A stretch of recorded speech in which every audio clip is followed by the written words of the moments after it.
All right. Good morning. It is 9 o'clock, so I'll go ahead and get started. Welcome to the fire weather briefing for August 3rd, 2025. I'm Rachel. I'm on for Spokane today, and we have Jake over in Seattle. And just for our daily disclosure statement, this meeting is being recorded. So by joining and participating in the session, consent is being given to the recording. Please keep your cameras off per NOAA Privacy Act statement. All right, so taking a look at the current satellite, we have a little bit of ridging over the region today, and then we have this trough just offshore starting to approach the coast. That'll be moving inland tomorrow, bringing some showers and thunderstorms. You can see it's already starting to bring some storms and some cloud cover over Oregon, and that will increase into the afternoon. There is a chance some of those showers and thunderstorms will cross over into far southeastern Washington and the central Idaho Panhandle. And taking a look at the lightning over the past 24 hours, thunderstorm coverage was pretty sparse yesterday. Most of it was east of our region, but we did have a few strikes in North Idaho and central Idaho Panhandle in Boundary, Bonner, and Shoshone counties. Moving on to the fire weather summary, I'll go ahead and hand it over to Jake first to talk about Western Washington. Thanks, Rachel. So we're in a continued onshore flow pattern with that trough offshore. And again, as Rachel mentioned, that'll move into the Pacific Northwest as we get into tomorrow. And then we turn unsettled for midweek. So we'll have a weather system that moves through late Tuesday and then particularly Wednesday into the first half of Thursday, which will bring another round of rain showers and potential for wetting rain, particularly for the Olympic Peninsula and the North Cascades. We then look to dry out as we get later in the week, particularly Saturday into next weekend. Thanks, Rachel. All right, thanks, Jake. And then for Eastern Washington and North Idaho today, as I mentioned, with those thunderstorms starting to develop over Oregon, the main threat for showers and thunderstorms will stay south of our region, but there is some chances for some of those storms to creep into far southeastern Washington and kind of the central and southern Idaho Panhandle today. And then there is also a chance we could see a little bit of convection develop over the northern mountains up along the Canadian border and the far northern Idaho Panhandle, as we've seen the past couple days. And then tomorrow looks like thunderstorm chances will expand further north across the eastern third of Washington and throughout the Idaho Panhandle. So that'll be something to look for tomorrow, showers and some isolated thunderstorms. Tuesday, we'll get a break from active weather, and then Wednesday through Friday is when the weather system of the week will make it into eastern Washington and North Idaho. So Wednesday, there's pretty decent chances for some thunderstorms and showers, especially across the northern mountains. And then Thursday, those chances make it over North Idaho. There's a pretty widespread area of greater than 30% chances of thunderstorms. It's still a few days out, so we'll continue to monitor those chances. And then Friday, those thunderstorm chances kind of linger over North Idaho, but they will be on their way out of the region. And Saturday, we'll start to see a warming and drying trend. So moving on to the weather tab here, we have max temperatures for today for Eastern Washington. We're looking at upper 80s to low 90s for most of the region, and then 70s for Western Washington. And MNRHs sitting in the upper teens to mid 20s, upper 20s for North Idaho.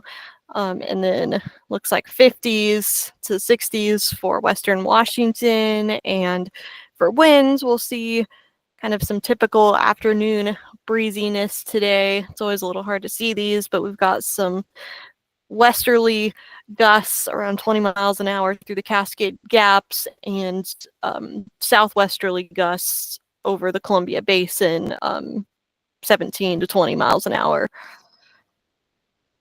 And I also wanted to show just the prob thunder for today. We've got some chances for thunder over this far southeastern corner of the region, and a little bit up over the North Cascades and northern mountains as well. Then for day 2, only thing I wanted to show here, says tomorrow, is those expanded probability of thunder chances. We can see those kind of moving up into the handle, and then they're more widespread over the northern mountains here in Washington. And then day 4, this is Wednesday. I will hand it over to Jake to talk about the chance of a wetting rain. Yes, thanks, Rachel. As we mentioned before, we'll have the next system coming in Wednesday into Thursday. So we'll be looking for a chance of wetting rain for the Olympic Peninsula, particularly on Wednesday. And then again, as we get into Wednesday night into Thursday, for the North Cascades as well. And so that's kind of the 2 areas we're looking for a chance of wetting rain.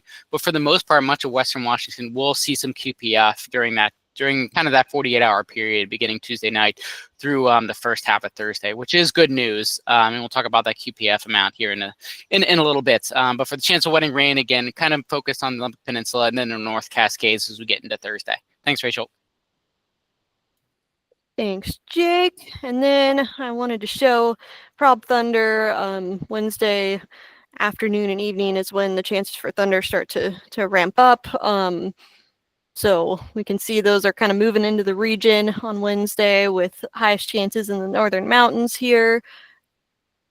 And then Thursday for the prob thunder, those chances kind of shift eastward. We've got some chances around 30% for North Idaho here, and then some lingering chances over the northeastern mountains and kind of the southeastern corner of the region.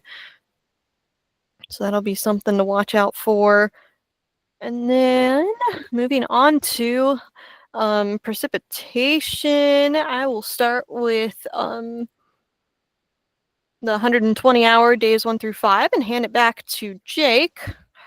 Thanks, Rachel. So this generally covers the period through about Thursday, where we're looking for the rounds of precipitation moving through Western Washington. So we're looking for total QPF amounts during this period, generally ranging a half an inch or above for the Olympic Peninsula as well as the Central and Northern Cascades, with some likely heavier amounts focused on the west slopes of the Olympic Peninsula and then the North Cascades as well. But in general, most of Western Washington will see measurable rain out of the kind of the next 5 days, particularly late Tuesday through the first half of Thursday, which is good news.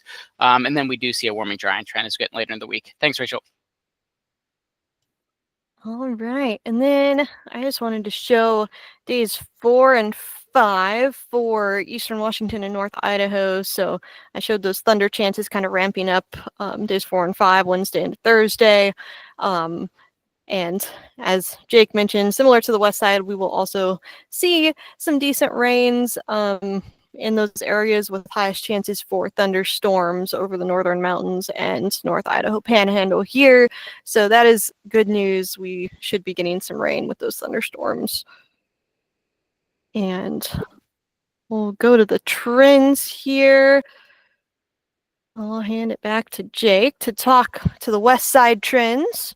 Yep, so this is for Ohanapkosh, down towards Mount Rainier, and kind of follows the trends pretty well. So we see pretty good RH recoveries during the overnight period through much of the week. We do see a dip in the Tuesday afternoon RH as we get some brief ridging built in, but doesn't look to be critical. But we do see that kind of the ramp up in RHs rather quickly as we get into Tuesday night into Wednesday as that weather system moves through a cooler weather pattern as well during that time frame through about Friday. But then you see as we get later in the week, we see the downward trend in RHs Saturday and then further into Sunday and potentially even to early next week as we do get an upper ridge start to build back in with that high pressure. We'll see a return of warmer, much warmer compared to the rest of the week, as well as drier conditions returning, not only for Ohanapkosh, for really much of Western Washington and Washington State overall. Thanks, Rachel. Thanks, Jake. And then for Eastern Washington, I wanted to highlight the southeastern corner here since that's where we're seeing a lot of the active weather today, and they'll have the best chance for active weather tomorrow as well. So for them, this is a higher elevation point, but we see kind of a cooling trend into tomorrow, and then temperatures kind of stay pretty consistent through a lot of the week and then start to warm up toward the end of the week into next week. And mainly I wanted to highlight the precipitation chances here and corresponding thunderstorm chances. So we see thunder chances a little bit today and then ramping up into tomorrow afternoon.